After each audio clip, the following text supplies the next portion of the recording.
कहानी की शुरुआत एक अनजान आदमी से होती है जो कि एक एस्केप रूम में फंसा हुआ है और यहाँ से निकलने के लिए उसे एक बॉक्स को ओपन करना होगा। यह आदमी किसी तरह उस बॉक्स को ओपन कर उसमें से एक चाबी निकालता है, लेकिन ये चाबी असल में दो चाबियां थी जो कि एक दूसरे से जुड़ी हुई थी। इस आदमी के सामने दो पोल्स थे और इसे एक साथ ही इन चाबियों को इन दोनों पोल्स के की होल में डालना था, लेकिन ये आदमी इतना नहीं सोचता और एक पोल में ही उस चाबी को डाल देता है। इससे पोल में से एक नुकीली कील निकलती है जो कि इस आदमी के हाथ को घायल कर देती है। असल में इस कील पर जहर लगा हुआ था जिससे कुछ देर में ही इस आदमी की तड़प तड़प कर मौत हो जाती है। हम देखते हैं कि इस डेथ गेम का मास्टरमाइंड सीसीटीवी में सब कुछ देख रहा था और इसके बाद हम एक बहुत ही अमीर कपल टाइलर और क्रिस्टीन को देखते हैं। आज टाइलर का बर्थडे है और उसी के लिए ये अपने दोस्तों से मिलने जा रहे थे। साथ ही क्रिस्टीन टाइलर को बताती है कि आज वो उसे एक बहुत ही खास तोहफा देने वाली है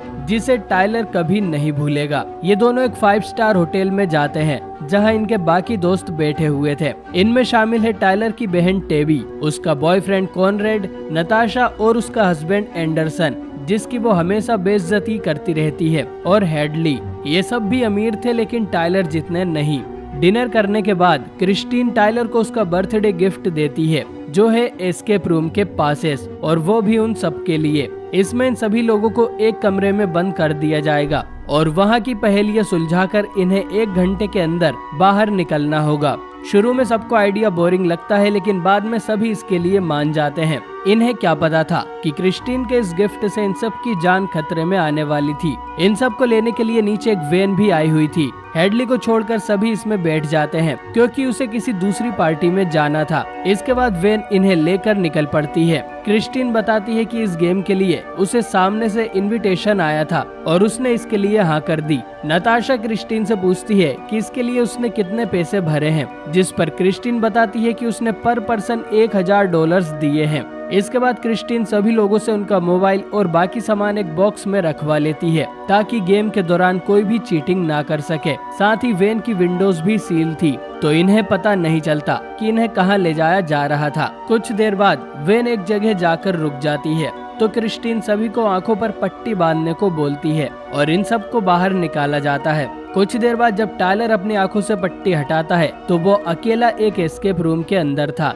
यहाँ पर एक एग्जिट डोर भी था जिसमें से ये लोग बाहर निकल सकते थे, लेकिन अभी ये लॉक्ड था। टाइलर के कमरे में ढेर सारे टेलीविजन, घड़ियां और न्यूज़पेपर पड़े हुए थे। इधर नताशा और एंडरसन भी एक अलग रूम में थे और उन दोनों के हाथ में हथकड़ी बंधी हुई थी। साथ ही इनका कमरा भी घड़ियों और फर्नीचर से भरा हुआ था और इनकी हथकड़ी की रस्सी भी एक दूसरे में उलझी हुई थी। टैबी और कॉनरेड भी अपने आप को एक अलग एस्केप रूम के अंदर पाते हैं। इनके कमरे में एक डिस्प्ले स्क्रीन लगी हुई थी जिस पर ए लिखा हुआ था। साथ ही कॉनरेड की कमर पर एक पिंजरे जैसा बेल्ट भी लगा था जिसे इन्हें अनलॉक करना है। इधर टाइलर के कमरे में एक दूसरा दरवाजा भी था जिसे खोलने के लिए इसे नंबर्स खोजने होंगे। वहीं नताशा फालतू में एंडरसन से लड़ने लगती है क्योंकि वो उनकी हथकड़ी को सुलझा नहीं पा रहा था। इसके बाद नताशा की दिमाग की बत्ती जलती है और वो उसे सुलझाकर एक दूसरे से अलग हो जाते हैं और फिर हथकड़ी खोलने की चाबी ढूंढने लगते हैं।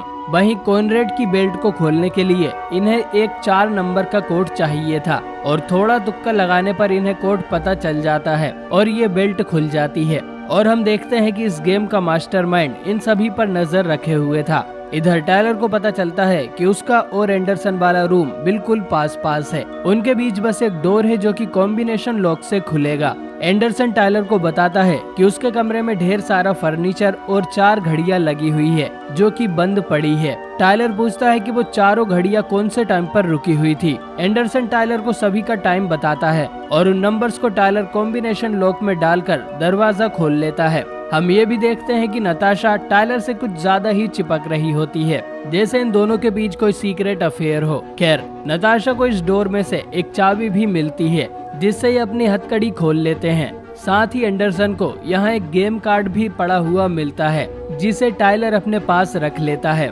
इसके बाद ये तीनों अगली पहेली खोजने लगते हैं और नताशा की नजर यहाँ लगी जानवरों की पेंटिंग पर जाती है। नताशा कहती है कि हमें इन पेंटिंग्स को इन जानवरों की फूड चेन के हिसाब से रीअरेंज करना चाहिए।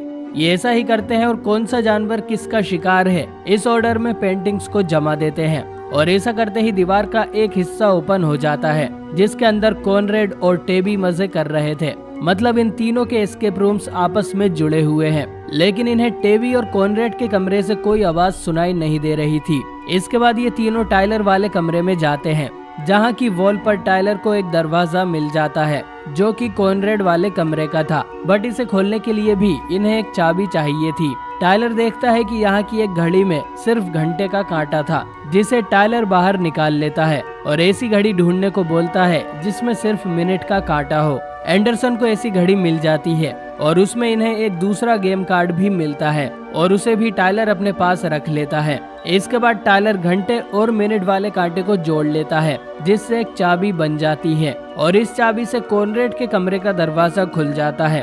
अब ये पांचों टाइलर के कमरे में आ गए थे और यहाँ पर जो टीवी रखे हुए थे वो सब चलने लगते हैं जिसमें ये लोग कैथरीन को एक पिंजरे के अंदर बंद पाते हैं। टाइलर कहता है कि ये सब भी गेम का हिस्सा होगा और उन्हें टाइम खत्म होने से पहले क्रिस्टीन को जाकर बचाना है। अब ये कॉनरेड वाले कमरे में जाते हैं जहां उस डिस्प्ले पर ABCD लिखी हुई थी और ये डिस्प्ले तभी ऑन रहती है जब इस कमरे का दरवाजा बंद रहे। टाइलर कहता है कि उन्हें कोई स्पेलिंग को इस डिस्प्ले के अंदर एंटर करना है। ये लोग स्पेलिंग का कोई क्लू खोजने लगते हैं और टाइलर को कॉनरेड की बेल्ट में तीसरा गेम कार्ड भी मिलता है। क्लू खोजते हुए ये टाइलर वाले कमरे में आते हैं जहां एंडरसन को लगता है कि उन्हें इस पहेली का आंसर न्यूज़पेपर्स में मिल सकता है, लेकिन यहाँ कई सालों पुराने न्यूज़पेपर्स पड़े हुए थे। तो टेबी आइडिया देती है कि उन्हें टाइलर की बर्थ डेट वाला न्यूज़पेपर देखना चाहिए क्योंकि आज टाइलर का बर्थडे था। थोड़ा ढूंढने पर इन्हें टाइलर की बर्थडे वाला न्यूज़पेपर मिल जाता है और उसके क्रॉसवर्ड में सिर्फ एक वर्ड भरना ही बाकी था जिसका क्लू था अपनी तारीफ करने वाला। अब टेबी और कॉनरेड उस रूम में जाकर कुछ स्पेलिंग्स को ट्राई करते हैं, लेकिन फिर टाइलर को इसका असली जवाब मिल जाता है जो कि है थीम सॉन्ग और ये बिल्कुल सही आंसर था। इसके बाद एंडरसन उन दोनों को बाहर निकालने जाता है और मौका देखकर नताशा टाइलर पर चढ़ने लगती है, लेकिन टाइलर उसे डांटते हुए मना कर देता है। इधर एंडरसन से उस डोर की चाबी टूट जाती है जिससे कॉनरेड और टेबी उसी कमरे में फंस जाते हैं, लेकिन उन दोनों को इस बात की कोई चिंता नहीं थी क्योंकि आखिर ये बस एक मामूली गेम है।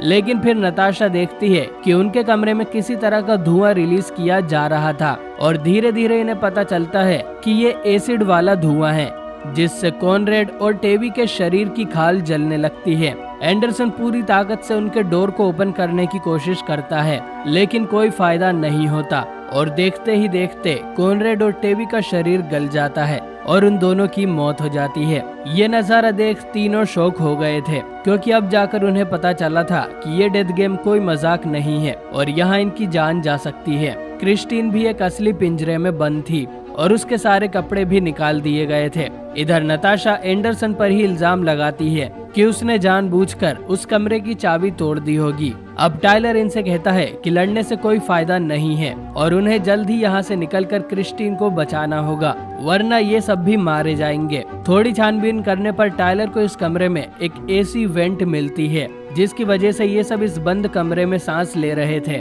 टाइलर इसी वेंट से बाहर निकलने का बोलता है और नताशा और एंडरसन भी उसके पीछे आते हैं। थोड़ा आगे जाने पर टाइलर को एक खाली जगह मिलती है जहां पर इनके लिए एक और पहेली बनी हुई थी और यहां उसे चौथा गेम कार्ड भी मिलता है। अब आगे जाने का रास्ता तभी खुलेगा जब ये लोग पहेली को हल करेंगे। वहीं पीछे इन लोगों को किसी ब्लेड के काटने की आवाज भी आने लगती है जो कि इनके करीब आती जा रही थी।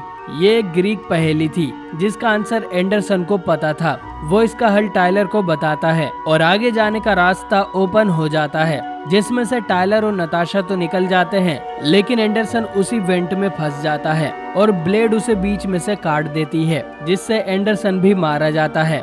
इसके बाद नताशा और टाइलर घूम फिरकर वापस उसी रूम में आ पहुंचते हैं। नताशा कुछ देर एंडरसन की मौत पर रोती है और उसे रियलाइज होता है कि एंडरसन एक अच्छा हस्बैंड था। वो उसी के सामने टाइलर से फ्लर्ट किया करती थी, लेकिन उसने नताशा को कभी कुछ नहीं बोला। इसके बाद नताशा की नजर टीवी से निकल रहे कुछ वायर्स पर जाती है। वो उनको प्राइमरी कलर के हिसाब से जोड़ देती है तो यहाँ पर एक गाना बजने लगता है। टाइलर एग्जिट डोर ओपन करने की कोशिश करता है लेकिन वो अभी तक लॉक था।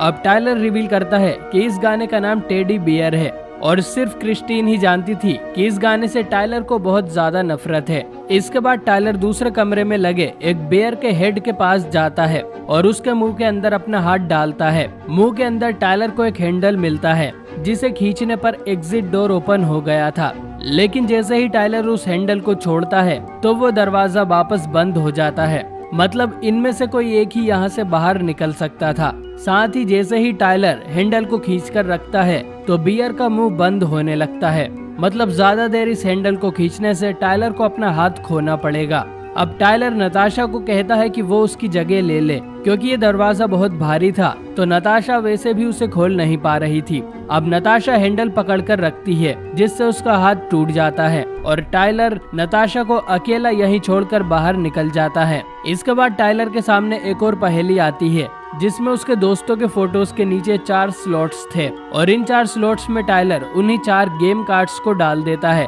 जो उसे पूरे गेम के दौरान मिल रहे थे। इसके बाद टायलर अगले रूम में जाकर उसकी चेयर पर बैठ जाता है और 2 मिनट का टाइमर शुरू हो जाता है। उसे अपने सामने वाली टीवी में क्रिस्टीन दिखाई देती है और ये दोनों एक दूसरे की बातें सुन पा रहे थे। साथ ही दोनों के आगे 2 बटन्स भी लगे हुए थे जिनमें टायलर को चूज करना था कि वो खुद की जान बचाएगा या क्रिस्टीन की। लेकिन अब तक टायलर को क्रिस्टीन पर बहुत ज्यादा शक हो गया था कि इन सब के पीछे क्रिस्टीन का ही हाथ है। वो ही इन सबको यहाँ लेकर आई थी ताकि टायलर और उसके दोस्त मारे जाएं। वो क्रिस्टीन पर चिल्लाता है कि उसने ऐसा क्यों किया, लेकिन क्रिस्टीन उसे समझाती रहती है कि इन सब में उसका कोई हाथ नहीं है और वो खुद भी यहाँ फंसी हुई है। लेकिन टायलर को उसका यकीन नहीं होता और टाइम खत्म होने से पहले वो खुद को बचाने वाला बटन दबा देता है। लेकिन क्रिस्टीन ने खुद का नहीं बल्कि टायलर को बचाने वाली बटन दबाई थी। मतलब वो सच में मासूम है। लेकिन इस पहेली में इन दोनों को एक दूसरे को चुनना था और क्योंकि टायलर ने खुद को बचाने का बटन दबाया था तो उसी चेयर में से एक रॉड टायलर के सीने से आर पार हो जाती है और टायलर भी मारा जाता है।